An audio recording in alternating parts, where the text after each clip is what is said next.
देखते हैं वर्कबुक से क्वेश्चन नंबर 9 और 10 को देखते हैं कैसा बोला हुआ है। Consider a PERT network for project involving 6 task A to F। आप देख सकते हैं A B C D E F 6 आपको दिया हुआ है, टास्क यानी एक्टिविटी आपको दिया हुआ है, उसका प्रेडिसेसर दिया हुआ है, टास्क टाइम दिया यानी एक्टिविटी ड्यूरेशन दिया हुआ है, साथ ही साथ उसका वेरिएंस भी आपको दिया है, पर्ट नेटवर्क आपको दिया हुआ है। क्वेश्चन फर्स्ट पार्ट में बोल रहा है, क्वेश्चन नंबर 9 में बोल रहा है the expected completion time of the project. Expected completion time मतलब लॉन्गेस्ट पाथ आपको निकालना पड़ेगा प्रोजेक्ट का। तो सबसे पहले काम करते हैं, प्रोजेक्ट नेटवर्क बना लेते हैं। तो ए का कोई भी प्रेडिसेसर नहीं, that means A is independent. तो फर्स्ट वाले नोड से ए आप यहाँ पे बना सकते हो। ए आपने बना लिया फर्स्ट, जहाँ पे ए कंप्लीट होगा बी और सी दोनों ए पे डिपेंड कर रहा है, आप देख सकते हैं यहाँ पे। तो बी और सी जो ए पे डिपेंड करेगा, तो इस तरफ हो जाएगा। यहाँ पे मान लीजिए आपने बी बना दिया, यहाँ पे अपने मान लीजिए बना दिया सी बना दिया, बी और सी। उसके बाद आप देखेंगे बी सी के बाद आप डी जो है वो बी पे डिपेंड कर रहा है, आप देख सकते हैं राइट। डी जो है वो बी पे डिपेंड करेगा और ई जो है वो आपका बी और सी दोनों पे डिपेंड करेगा। तो इस तरीके से हो जाएगा, यहाँ पे हो जाएगा डी जो बी पे डिपेंड करेगा और बी और सी पे राइट। तो इसको इस तरफ नहीं बनाते, बी और सी दोनों पे डिपेंड कर रहा है, तो डी यहाँ से बना लेते हैं। यहाँ पे ऐसा डी बना लिया और यहाँ पे एक डमी लगा लिया इस तरीके से, ये डमी निकालिए। डमी का मतलब इस नोड पे बी वाला भी आके कंप्लीट हो रहा है और सी वाला भी, तो बी और सी दोनों एफ पे हो जाएगा, ठीक है। तो एफ हो जाएगा, तो यहाँ से डी यहाँ ला लिए और यहाँ से एफ यहाँ ला लिए, तो ये हो गया डी, ये हो गया एफ, ये हो गया डमी। डमी का मतलब जीरो ड्यूरेशन हो जाता है इसका, ठीक है। और जहाँ पे डी और ई सॉरी डी और ई जहाँ पे दोनों कंप्लीट हो रहा है वहाँ से एफ स्टार्ट हो रहा है, तो इस वाले पॉइंट से एफ को आपने स्टार्ट कर दिया, तो ये हो गया आपके लिए एफ हो गया। नोड नंबर 1, फिर ये 2, ये 3, 4, ये 5 और नोड नंबर 6 बन गया। ड्यूरेशन लिख देते हैं, ड्यूरेशन भी आपको दिया हुआ देख सकते हैं। ए वाले का दिया हुआ 30 दिया हुआ है, तो ए वाले का 30, बी वाले का 40, बी वाले के लिए 40 दिया है, सी वाले के लिए भी आपको दिया हुआ है, दैट इज 60 आपको दिया हुआ है। डमी का 0 आ गया है, डी वाले का 25, ई वाले का 45, डी वाले का 25, ई वाले का 45 और एफ वाले का आपको दिया हुआ है 20 दिया हुआ है, एफ वाले का 20 दिया है। सबसे पहले वाले पार्ट में पूछा है, क्वेश्चन नंबर 9 में पूछा हुआ है, कॉमन डेटा क्वेश्चन है, the expected completion time of the project. तो अब देखिए एक्सपेक्टेड कंप्लीशन टाइम मतलब आपको देखना पड़ेगा which one is longest path देखना पड़ेगा, या फिर value of E on the last node, दो में से कोई एक। तो अगर आप देखना चाहते हैं value of E on the last node या फिर लॉन्गेस्ट पाथ देखना चाहेंगे, तो लॉन्गेस्ट कैसा आएगा देखिए, ये यहाँ से 30 के बाद ये आ जाएगा 40 और 40 प्लस 0 यहाँ तक 40, ये 60 आ जाएगा, तो 60 लार्जेस्ट हो जाएगा, तो यहाँ पे ऐसे और उसके बाद सीधा ये ऐसे हो जाएगा, इस टाइप से हो जाएगा, बिकॉज यहाँ से यहाँ तक 40 और 60 हो जाएगा।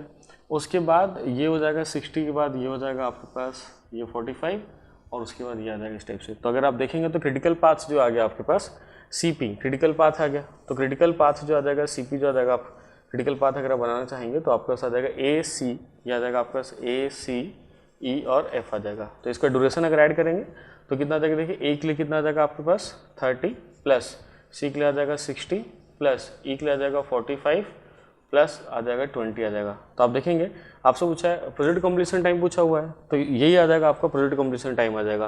तो इसको अगर आप ऐड कर देते हैं तो ये आ जाएगा आपके पास, देखिए ये आ जाएगा यहाँ 60 प्लस 30 90 और या फिर 60 प्लस 40 100 और 50 155, तो ये आ गया आपके पास 155 डेज आ गया। So this is expected project completion time, expected project completion time, project completion time.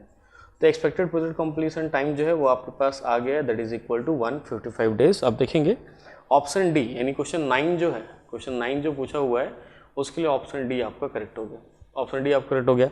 Next question देखिए, क्वेश्चन नंबर 10 में क्या हो रहा था, standard division of the critical path. तो आपको सिग्मा निकालना है for critical path, sigma for critical path, तो अंडर रूट वेरियंस का स्क्वायर समेशन ऑफ वेरियंस हो जाता है और सिग्मा स्क्वायर, तो under root summation of variance. तो क्रिटिकल पाथ में देखेंगे कौन कौन सा क्रिटिकल पाथ है आपके पास, तो क्रिटिकल पाथ में जो भी एक्टिविटीज आ रहा है उन सभी का वेरियंस आपको लेना पड़ेगा, A, C, E और F का लेना पड़ेगा। तो आपको लेना पड़ेगा A का लेना पड़ेगा आपको, फिर आपको C का लेना पड़ेगा और E और F का लेना पड़ेगा, E और F लेना पड़ेगा। तो 25 प्लस 81, अब देखेंगे वेरियंस 25 प्लस 81 36 और 9 ऐड करना पड़ेगा आपको, summation of, so this value will be, याद आएगा यहाँ पे आपके 25 प्लस फिर आ जाएगा 81 प्लस 36, 81 प्लस 36 और लास्ट में आ जाएगा प्लस, आपके पास आ जाएगा 9 आ जाएगा। ठीक है, स्क्वायर कर लेंगे, सम करके स्क्वायर रूट निकालते हैं तो sigma for the critical path, standard deviation for critical path जो आ जाएगा आपके पास वो आ जाएगा 151, अंडर रूट 151 आ जाएगा। So this is under root 151 days, under root 151 days आ गया। So this is the right answer. तो देखेंगे क्वेश्चन नंबर 10 भी आपने सॉल्व कर दिया और क्वेश्चन नंबर 10 में आप देखेंगे ऑप्शन ए आपके पास करेक्ट है। काफ़ी सिंपल क्वेश्चन था और काफ़ी सिंपल क्वेश्चन को सॉल्व करने के लिए सिंपल फॉर्मूला लगा लिए, राइट। यहाँ पे sigma standard deviation of critical path का फॉर्मूला लगा लिए। साथ ही साथ पहले वाला तो सिंपल था, क्रिटिकल पाथ निकालना था, which one is the longest path of critical path, और उस क्रिटिकल पाथ के लेंथ को ऐड कर देना था 30 + 60 + 45 + f। तो एक्सपेक्टेड प्रोजेक्ट कंप्लीशन टाइम आ गया आपके पास 155 डेज। पहले वाला पार्ट भी सॉल्व हो गया और दूसरा वाला पार्ट भी सिंपली सॉल्व हो गया। तो काफ़ी इजी क्वेश्चन था, नेटवर्क बनाना था और क्रिटिकल पाथ निकालना था, साथ ही साथ स्टैंडर्ड डेविएशन निकालना था उस क्रिटिकल पाथ का। तो इस टाइप का क्वेश्चन पहले भी मैं बनाया हुआ हूँ। अब देखेंगे जब मैं लेक्चर डिस्कस कर रहा था, जब मैं थ्योरी वाला पार्ट डिस्कस कर रहा था उसी से मैं लेके बनाया भी था क्वेश्चन, ठीक है, उसी अकॉर्डिंगली क्वेश्चन बना लिया। तो बल्कि इनफैक्ट इसमें डेटा जो दिया है वो थोड़ा ईजी दिया है। हमने इसके पहले जो क्वेश्चन बनाया था उसमें डेटा थोड़ा कॉम्प्लिकेटेड भी दिया हुआ था, ठीक है, जिसमें दिया था optimistic time, pessimistic time, most likely time दिया था। उसके थ्रू आप पहले एक्सपेक्टेड टाइम निकालते हैं, उसके बाद क्वेश्चन को सॉल्व करते हैं। वेरिएंस भी आपको खुद निकालना पड़ रहा था, बट यहाँ पे सब चीज़ दिया हुआ है, ठीक है, तो आपको ना कुछ भी फाइंड आउट नहीं करना पड़ता, सीधा एकदम जल्दी आप निकाल सकते थे, सिंपल क्वेश्चन बना सकते थे। इसके पहले जो क्वेश्चन सॉल्व किए हैं, राइट, वो थोड़ा लिटिल बिट डिफिकल्ट था इससे सिमिलर वाला, बट ये काफ़ी ईजी क्वेश्चन है। यहाँ पे देखते हैं वर्बबुक का क्वेश्चन नंबर 11 देखेंगे क्या बोला वर्बबुक क्वेश्चन नंबर 11 में। इस टाइप से आपको नेटवर्क बना के दिया है, देखिए, राइट। फर्स्ट और नोट पे नंबरिंग नहीं डाला हूँ, राइट, ऐसी सिंपल नोट पे नंबर की जरूरत नहीं पड़ती है। पहली बात बोल दिया है कि ये क्रिटिकल पाथ आपको बना दिया है। क्रिटिकल पाथ बना दिया मतलब आप डबल एरो से भी चाहते तो इसको रिप्रेजेंट कर सकते थे, ठीक है। क्रिटिकल पाथ आपको बना दिया है। क्रिटिकल पाथ बनाने के बाद क्या बोल रहा है, right, optimistic time, most likely time और पेसिमिस्टिक टाइम सभी के लिए दिया है। पहले वाले एक के लिए, दूसरे के लिए, तीसरे के लिए, चौथे के लिए, सबके लिए दिया हुआ है। वैसे कंडीशन में आपसे बोला हुआ है what is the expected time for the completion of the project in terms of days बोला हुआ है। तो वैसे कंडीशन आपको पता है कि आपको TIJ निकालना पड़ेगा, मीन टाइम निकालना पड़ेगा, मीन टाइम निकालना पड़ेगा जो होता है optimistic time plus 4 times of most likely time plus pessimistic time divided by 6। ये वाला फॉर्मूला लगाएंगे। फॉर एग्जांपल पहले वाले लगाने चाहेंगे तो कितना हो जाएगा, देखिए 8 + 4 × 10 दैट इज 40, प्लस में हो जाएगा 14 डिवाइडेड बाई 6 हो जाएगा। तो जिसका वैल्यू अगर आप सॉल्व करेंगे इट विल बी 10.33, यह आ जाएगा आपके पास 10.33 आ जाएगा। तो इसका अगर TIJ लेते हैं तो ये आ जाएगा 10.33, यानी सिंगल टाइम अगर फाइंड आउट करेंगे तो आ जाएगा 10.33 आ जाएगा। वैसे ही अगर इसको भी इसी फॉर्मूले से अगर सिंगल टाइम में कन्वर्ट करें 8.16 आ जाएगा, 8.16। थर्ड वाले को अगर निकालते हैं तो आ जाएगा 7.16 और लास्ट वाले के लिए वैल्यू जो आ जाएगा दैट विल बी 12.16 आ गया। अब ये क्रिटिकल पाथ है, तो क्रिटिकल पाथ जो होता है, अगर मैं बात करूंगा एक्सपेक्टेड कंप्लीशन टाइम की अगर बात करता हूँ, expected completion time of project, expected completion time of project, expected completion time of project के बारे में अगर मैं बात करूंगा, सो नथिंग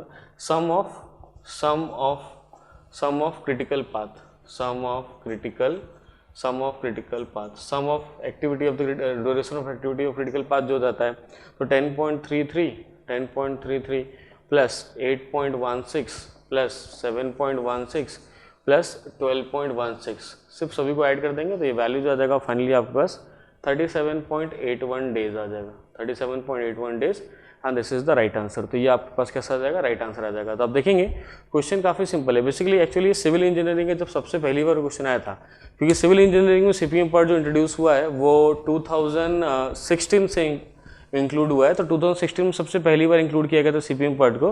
तो काफ़ी सिंपल क्वेश्चन दिया हुआ था, नेटवर्क नहीं बना के दिया है, सिंपल खुद ही क्रिटिकल पाथ बना के दे दिया था और optimistic time, most likely time और पेसिमिस्टिक टाइम सभी के लिए दिया था। तो ये वाला फॉर्मूला यूज़ करके सभी का सिंगल टाइम निकाल लेंगे और उसके बाद सभी कुछ ऐड कर देंगे, because since we know what is the project completion time, project duration, sum of the critical path और sum of the longest path.